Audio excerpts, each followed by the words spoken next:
Hello and welcome to another episode of Journey to the Rise. I'm your host, Lucretia. In today's episode, we talk with Jenna Hickman, and she shares her path to becoming a successful real estate agent.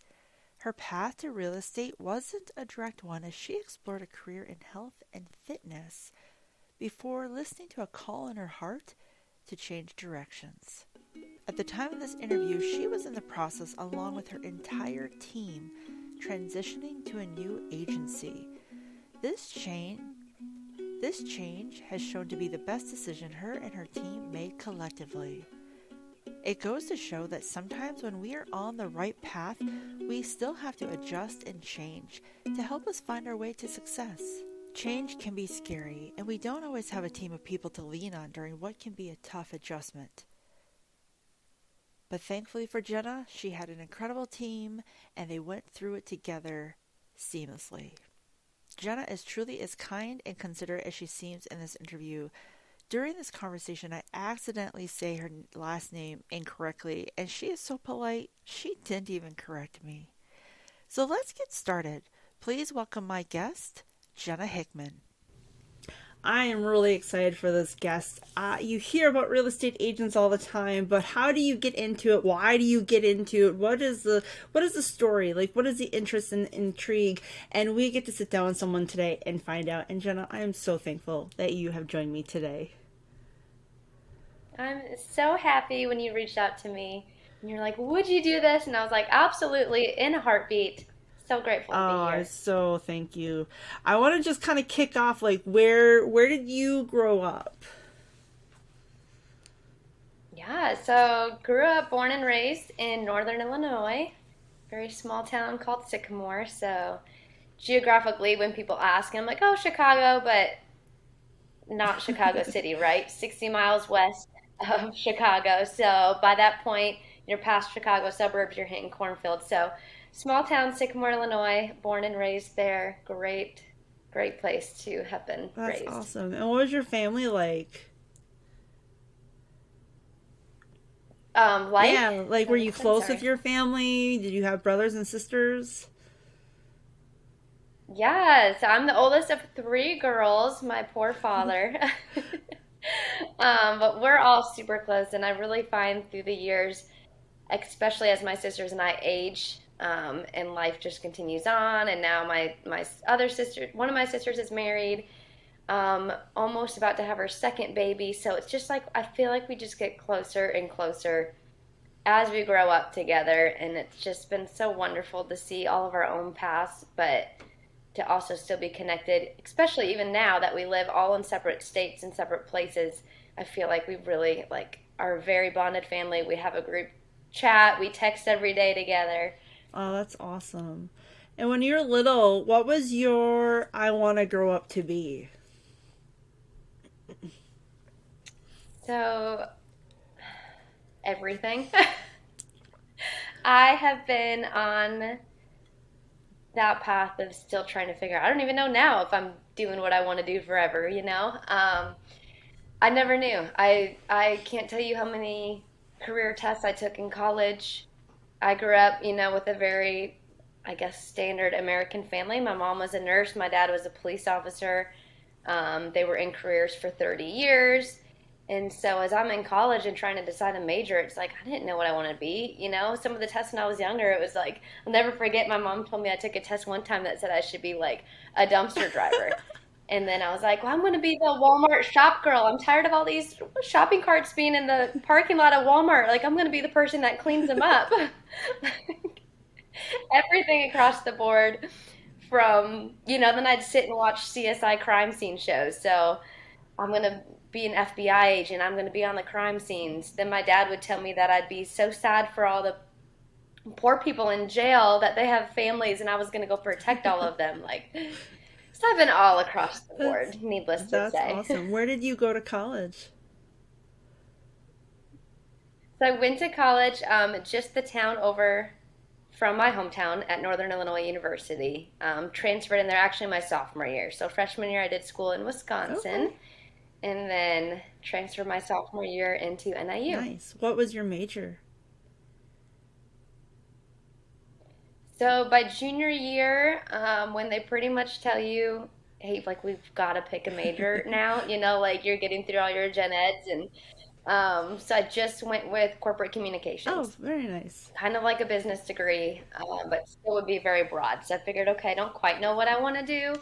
I can tell you everything I don't want to do, right? I knew that part, but I still was on the fence of what I want to do. So what can I get a degree in that's still broad? So I did a corporate communications major with a minor in journalism, just so that as I got out of college, I felt I would have options. I love that. That's amazing. And now, has fitness always been important to you?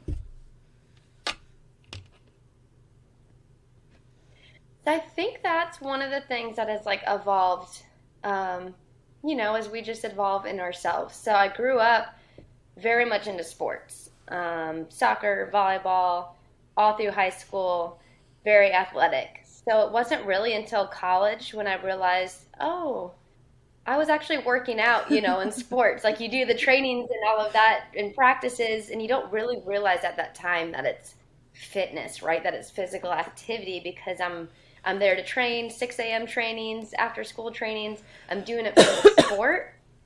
And then in college, I realized, okay, I'm actually gonna like have to work out on my own now. Like, there's no coach telling me to come here and be at practice and be on the team for the game.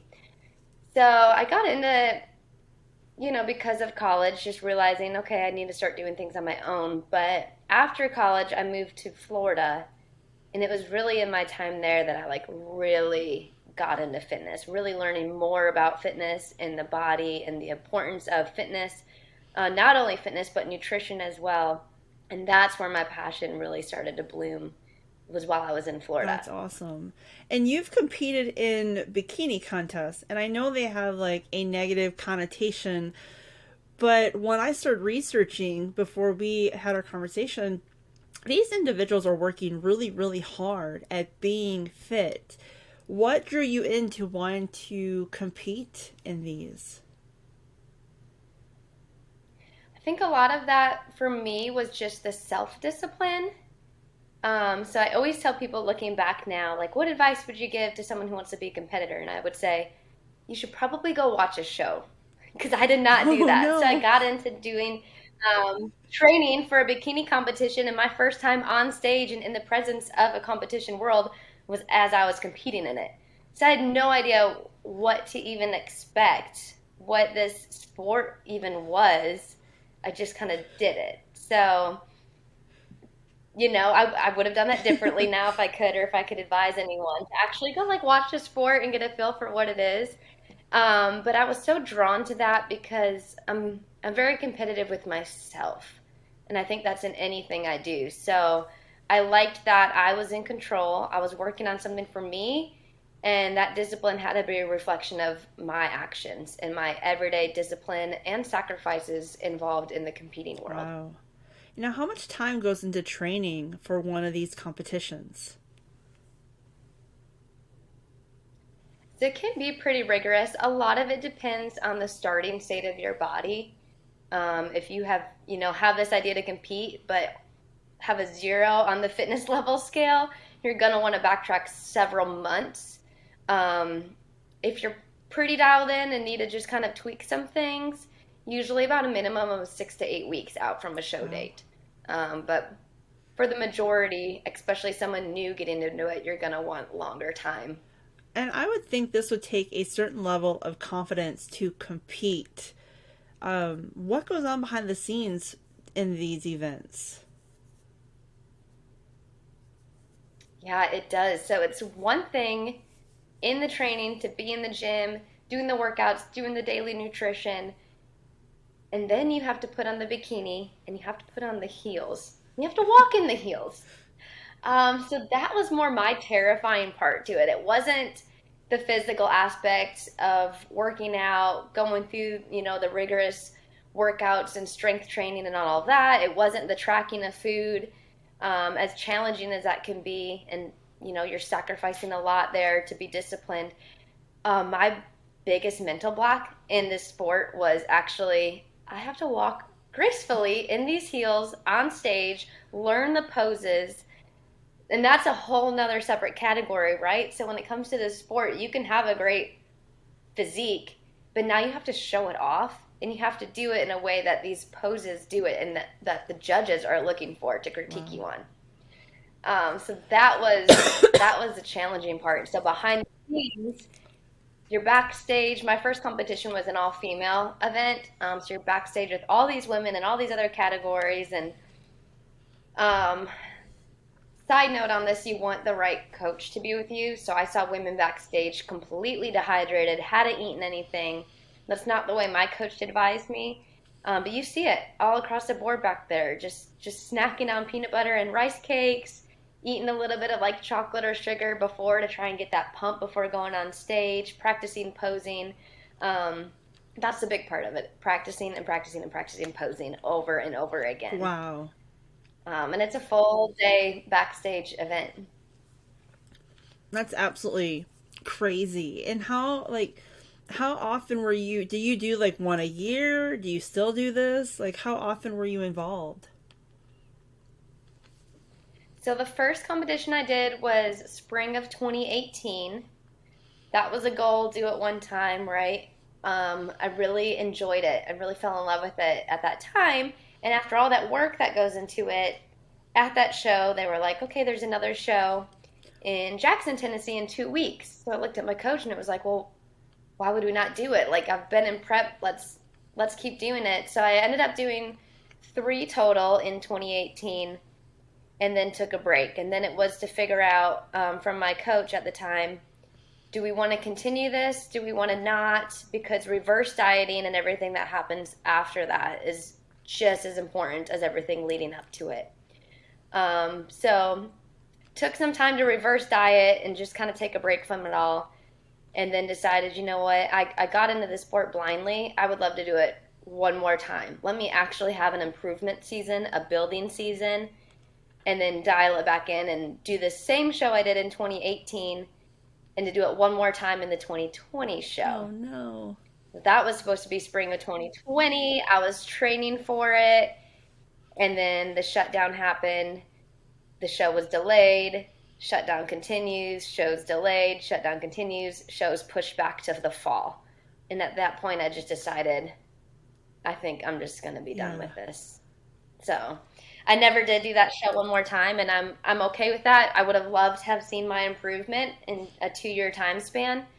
Um, but no, I don't right now foresee myself competing again. Nice. Very nice.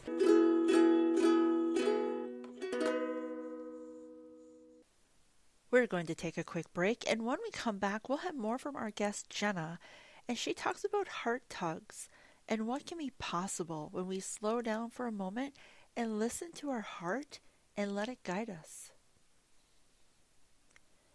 The goal for any business is to grow and reach a new level. Get there faster by being an authority in your industry with a video docu-series.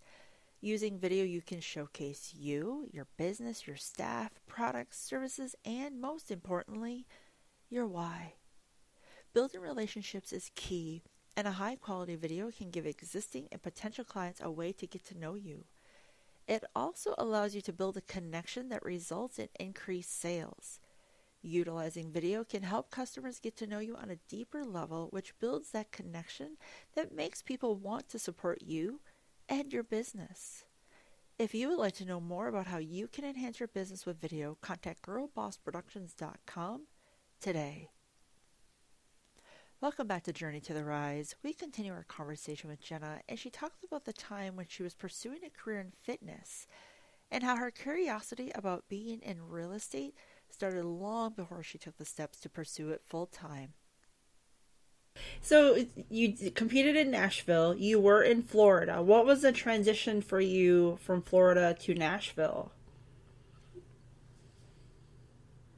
Yeah, so 2016, I moved from Florida to Nashville, and I was just kind of at a point in Florida again, kind of like my move from Illinois to Florida originally, where I just kind of felt this heart tug inside, like it's time for me to transition. Let me figure something else out. When I was in Florida, I started having those feelings again, and I was like, well, let me take a little more time to put thought to this move. because I didn't do it so much the first time. So my goal was to check out Nashville and to check out Austin. They were two places I'd never been to, and figured let me go visit them and see what they're like and see if my heart kind of tells me and guides me what feels right and what move I should make. So I came to visit Nashville, never made it to Austin, and moved to Oh, Nashville. wow. That's awesome. It just felt right. Yeah, Nashville just it felt Yeah, right. I Hmm. love that. Now, did you have a job or a career to pursue when you got into your new town? No? No, so my only certainty and kind of push to that was knowing, okay, I want to move. Nashville feels right, right? I'm going on like an intuition here. But I did find girls to connect with that were looking for a roommate. So in a second visit to Nashville, I actually met them. They were like looking ASAP. I had a friend in Florida that was willing to take over my lease. So I was like, okay, that's enough alignment for me, right? Yeah. I got out of my lease. I can get in with some girls and have some roommates. I'll figure the job thing out later on. It's fine. So, no, I came here again, packed up my small little car, and Never moved looked back. and figured it out I ever love since. that. Yeah. So you hit Nashville. How did you end up meeting your now husband, Nick Hicks? Yeah. So, moved to Nashville like a week before Thanksgiving, November of 2016. I had a friend here that was in the music industry, so I kind of started hanging out with her group of friends, which eventually brought me around Nick, right? So she had a showcase that she was doing in February, releasing an EP. My youngest sister was actually down visiting me in February for her birthday, so I was like, let's go to Jesse's show together. I wanted to show her a cool Nashville thing, an EP release party. So we go there together, and that's actually when Nick and I crossed each other in the room for the first time. And I remember we shook hands and he said hi, and then I was like, okay, hi. And that was it for me, Yeah. right? I was there with my sister. It was her birthday weekend. We were ready to go on with our night. Nick's version of that night is he went up to Jesse after and said, who was that girl? I need to go meet her. Oh, So, yeah, from there, it just kind of, Jesse approached me and I was like, look, not interested. I just moved here, trying to settle in life. Like, I'm good. Not ready to date yet. I got a lot to establish in myself in the transition and a whole bunch of things. Um, Nick took it amongst himself to just start messaging me on his own, and a very, very patient man. And a couple dates, my call of a hangout, right? Date to him, I was calling them hangouts. Several months later, and we start dating. oh, I actually told him, I was like, you know what? I think I'm okay if you want to call me your girlfriend now. oh, that's so sweet.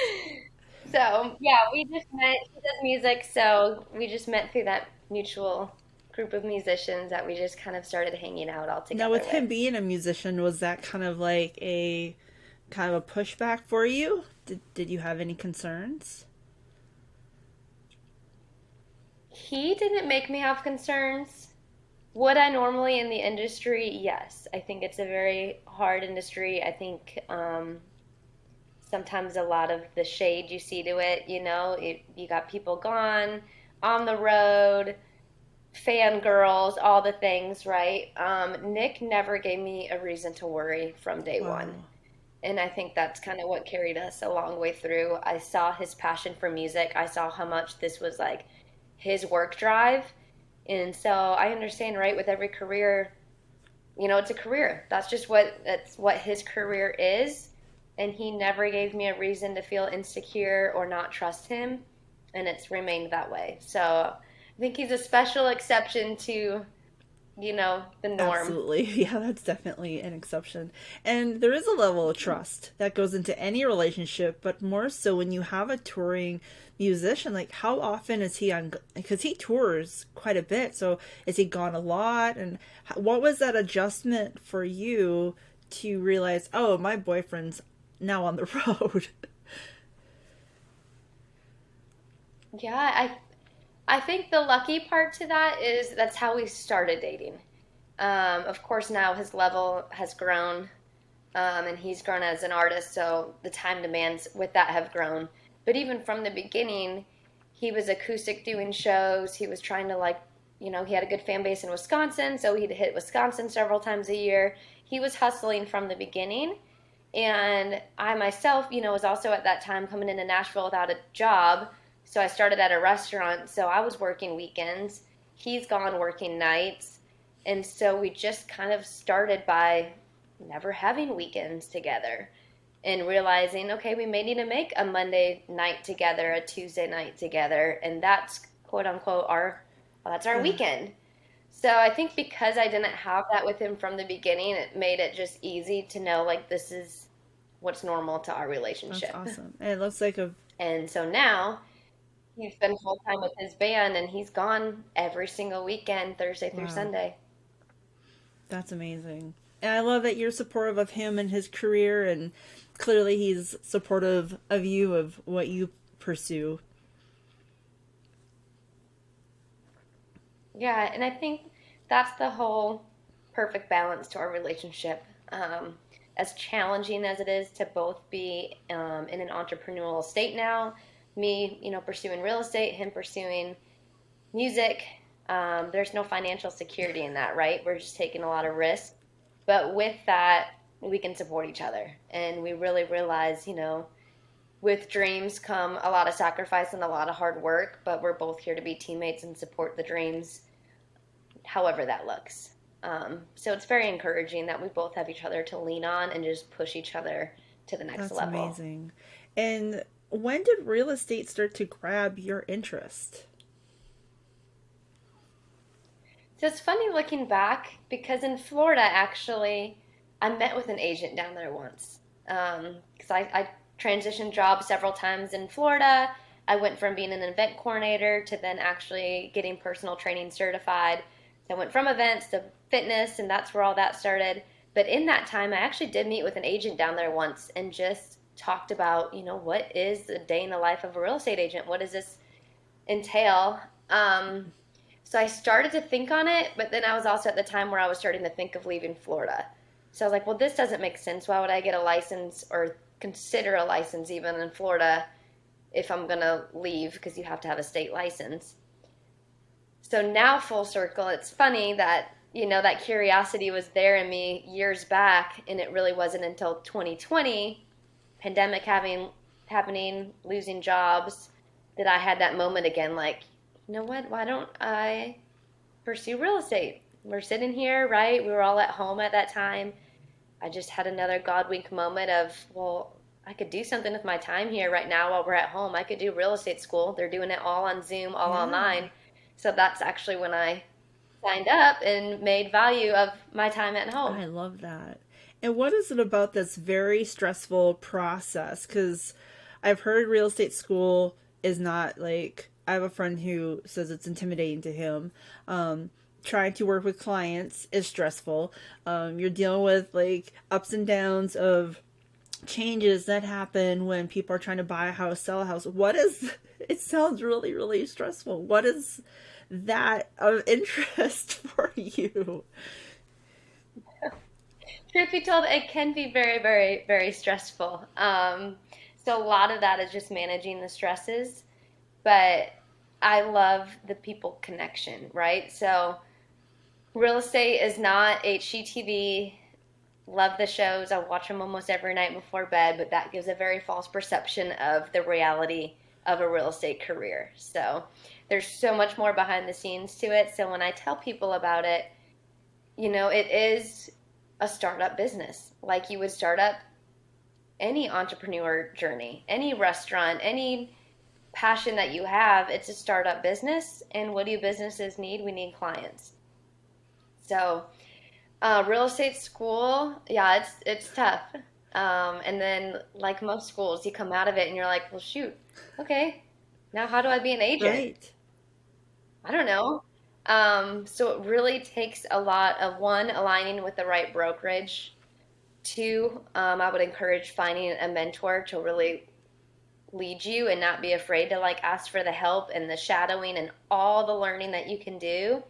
And then three, to just not be afraid to put yourself out there, network, let people know you're doing this. You know, you come out of real estate school and feel like, okay, I have no experience.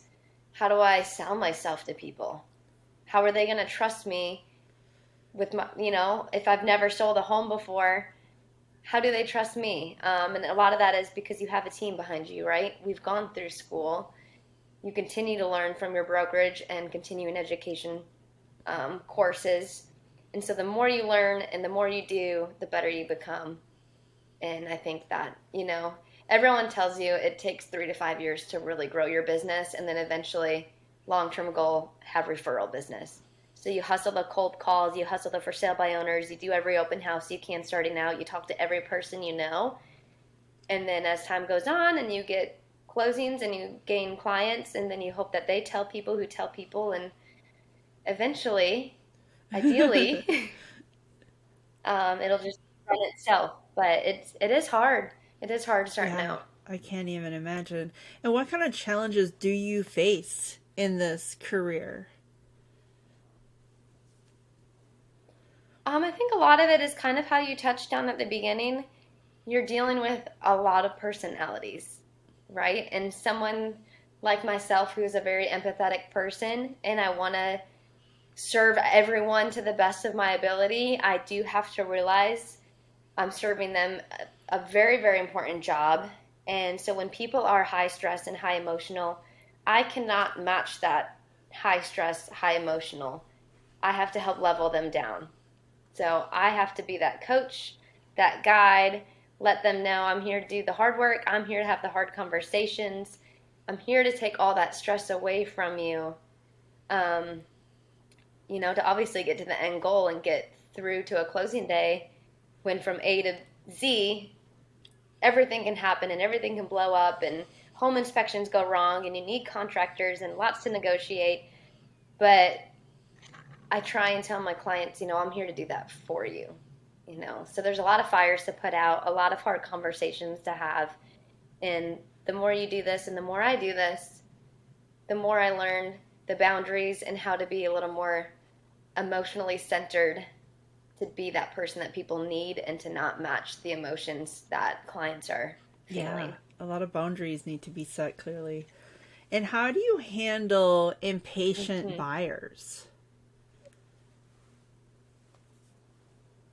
Good question. Um, a lot of it is just starts from that initial conversation you have. Whether it's a buyer or a seller, I think it's very, very valuable to have conversations up front, to set the expectations up front, so that way you can always go back to that conversation, right? Like, for now, example, we're in a totally different market than 2 years ago. So, the importance of the steps and what I need the buyers to do, the pre approval letters, and then coaching them that, houses now, at least now we have more time to breathe, um, but that it does take time, right? And if you have a perfect dream home you're looking for, then we have to wait for that perfect dream home. And if you're, like you said, feeling impatient, then we need to have the conversation. Okay, well, what's that really, really want list and the really need list, and where can we sacrifice? If you're a buyer on a time crunch, then maybe the dream home isn't right now. What if you're just a first time home buyer? This is not going to be your forever home, but let's get you in a home that matches most of the check boxes and most of your criteria, because your forever home is still way down the future, right? So I think a lot of it is just how we handle the conversations with our clients. Wow, that takes a lot of maturity and grace and patience on your end to be able to, because tough conversations are not fun for anybody. Right. No, but comes with a job. Why do you love this? It has, we just spoke of challenges. It has deadlines. It has people who are under a lot of stress. You're dealing with not just one person, but like you said, like inspectors and contractors and lenders and appraisers, and I could go on. Yet you've been dedicated to creating this career for you. Like, what do you love about it? You get to that closing day and you just see how happy people are. And I really truly value the feeling of home. And home looks different for everyone. And I understand that. We all have a different perception of what home is, but I very much think home is such a feeling. And so the fact that I get to be in a position to give someone that feeling of home, that security, that happiness outweighs any challenge that this career can bring. It's so rewarding to see people at the other end of it, giving them the keys and being like, okay, happy home now. Go start your next Wow. chapter. That's beautiful. I love that.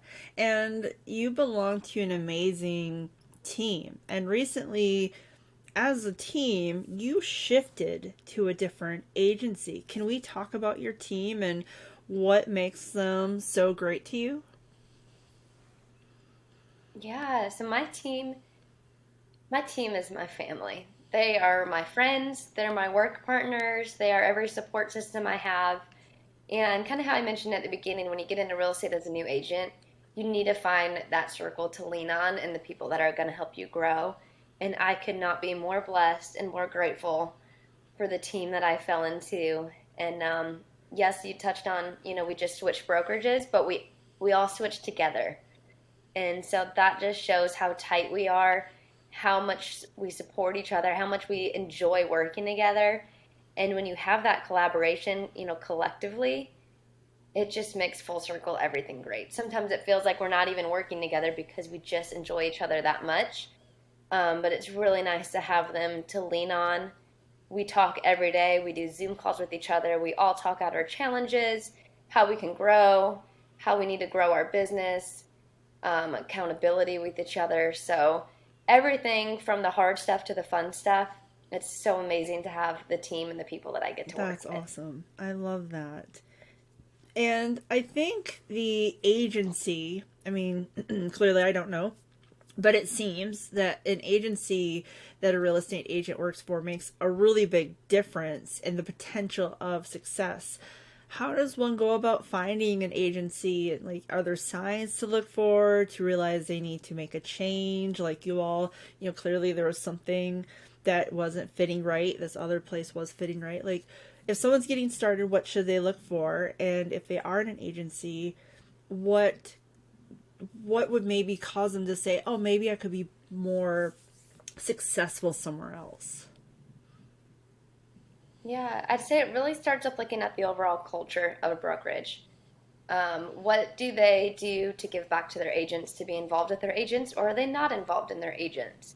Some brokerages, you have to have so many sales to even be part of, and then you're pretty much hands free and run your own business, which is great for, that is what we do as agents. We get to run our own business. But if you're really looking to make it a collective group and have support and have that great work dynamic, finding a brokerage that has mentorship programs, offers trainings, has great resources. What are the tools that they have? There's so much to look for in that makes my job as an agent so valuable. And when it's valuable to me, then it's valuable to my clients, right? So the tools and systems that my brokerage has, the education that continues, the lunch and learns we do, the connections that they have, the marketing that they do, all of that helps my business really helps the business of my clients and helps me to serve my clients.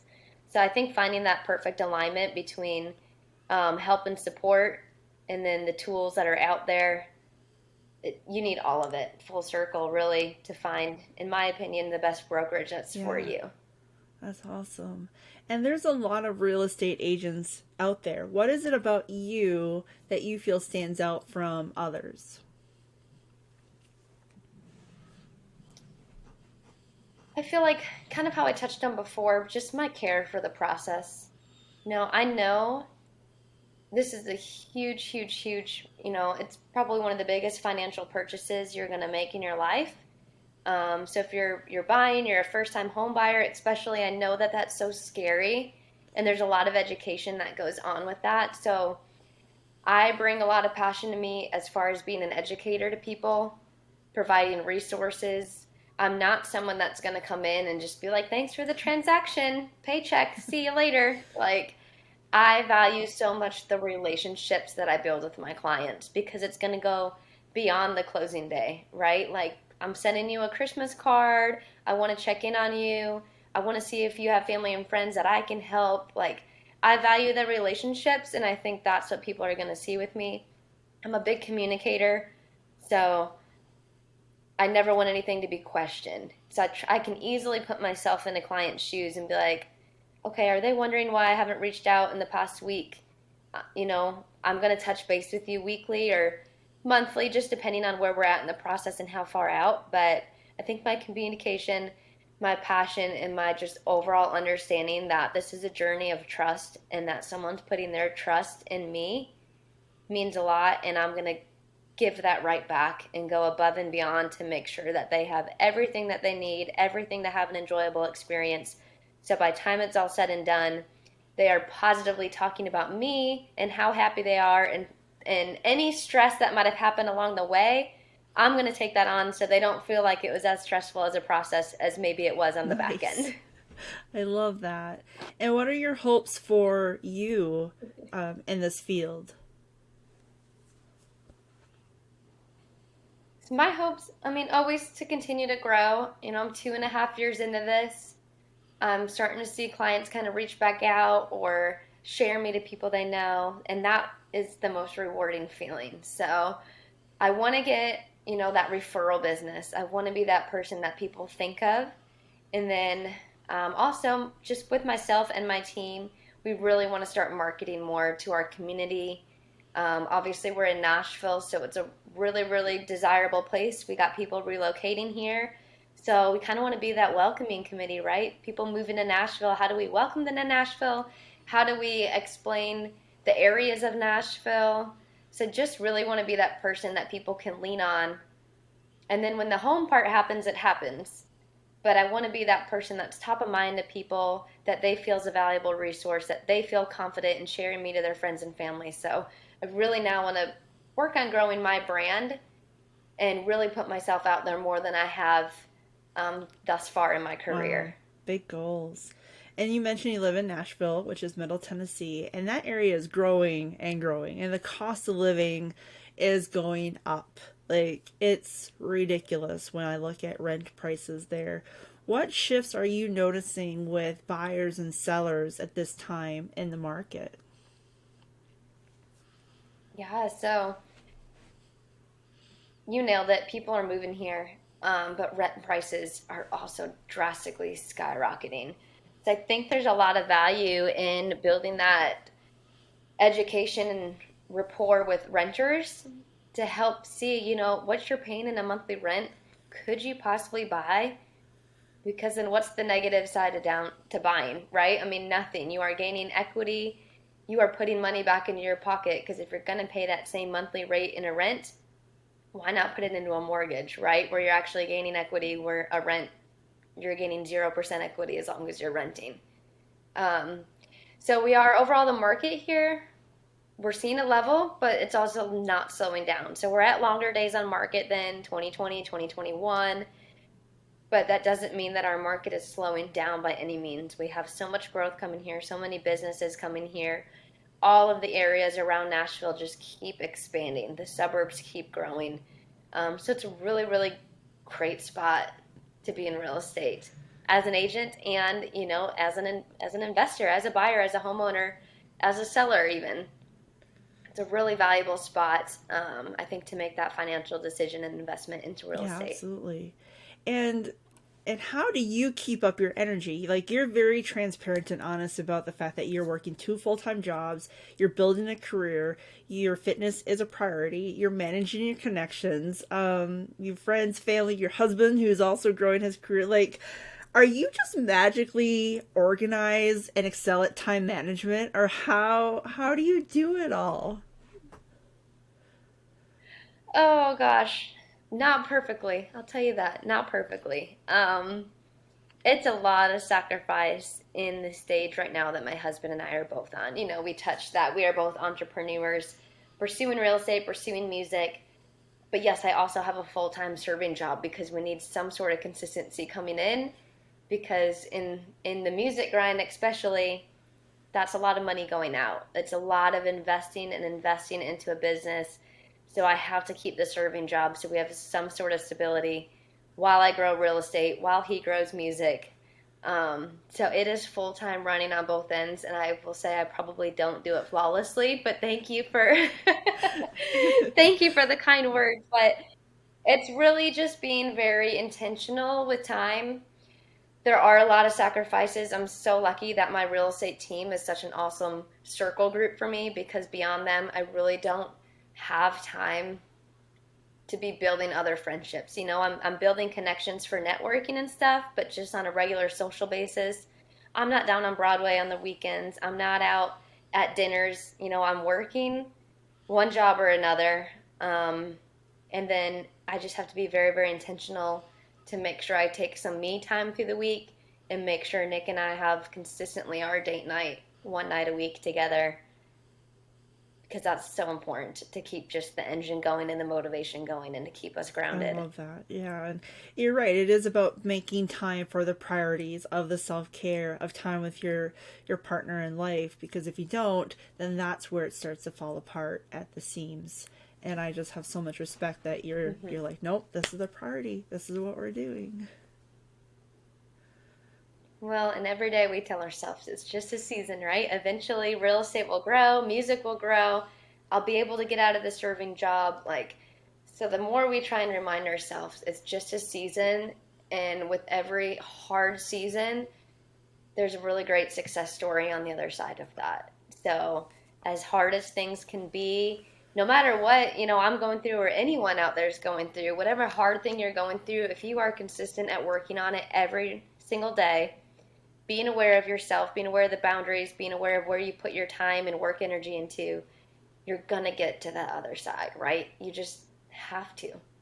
We believe it and you just have to. It'll I happen. love that. I agree. Absolutely. Words of wisdom right there. That's amazing.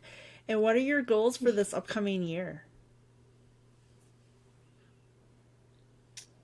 So, truthfully, my goal is to get out of the surfing job. Nice. I really, really hope that this is the year. I started that job when I started real estate school, and I really hope this is the year, you know, personal debts and all of that aside, that we can kind of balance and level out. So I want to get out of the serving job, and I just want to see continued growth in my business. And continued growth in my business will allow me to escape the other job and then give even more time into real estate. And then I can't wait to see what Yeah. happens because I'm already doing real estate. I can't even imagine having more time to pour into it, what more that can even bring. So that's the big goal this year, and I'm very driven and very motivated to make I it think that's happen. so exciting. That's amazing. It's going to happen. Like, I can hear the passion in your voice, and with the hard work you are putting into it, I guarantee it's going to happen for you. And I look forward to that day. And if there's someone out there who's thinking about becoming a real estate agent, like, what advice would you have for them? Do it. I think, especially because of the nature of it doesn't take that long to get your license, right? So whether you want to do it and you only want to sell just with your close circle of family and friends and not really put full effort into career drive behind it and make it a full-time job, even to have that license as a part-time job.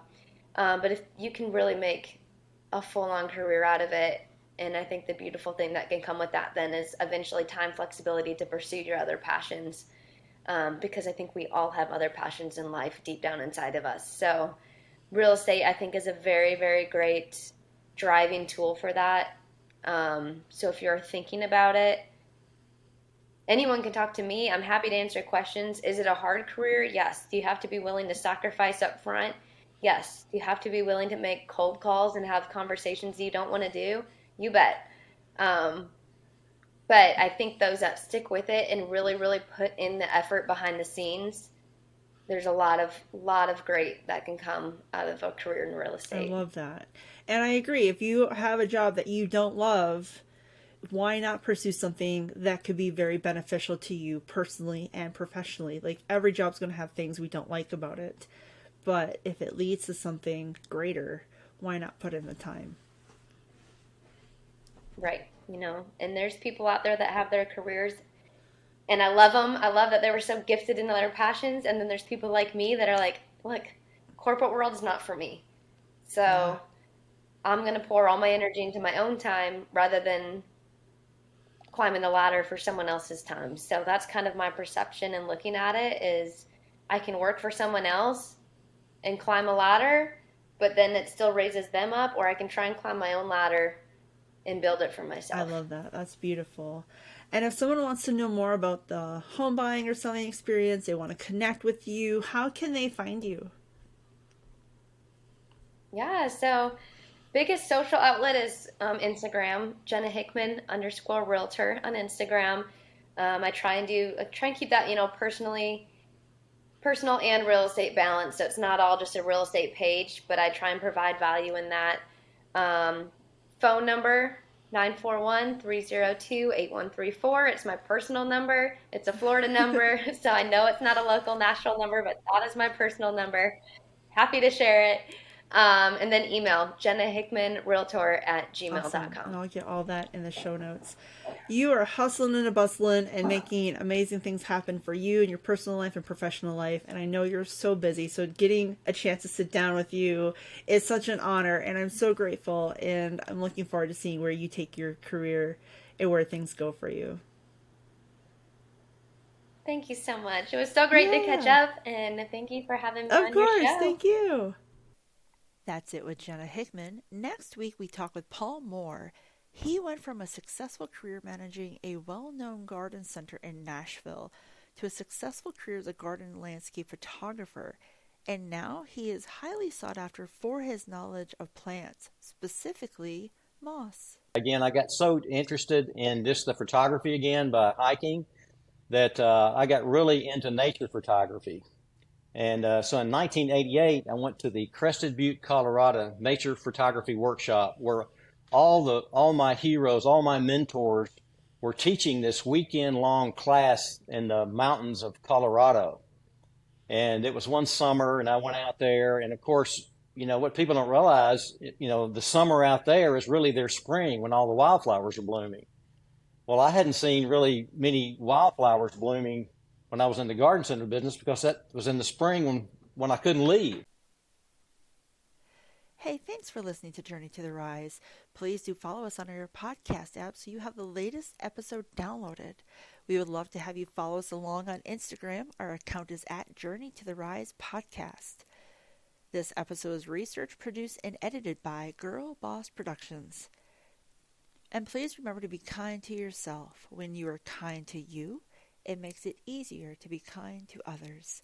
I'm Lucretia, and you've been listening to Journey to the Rise.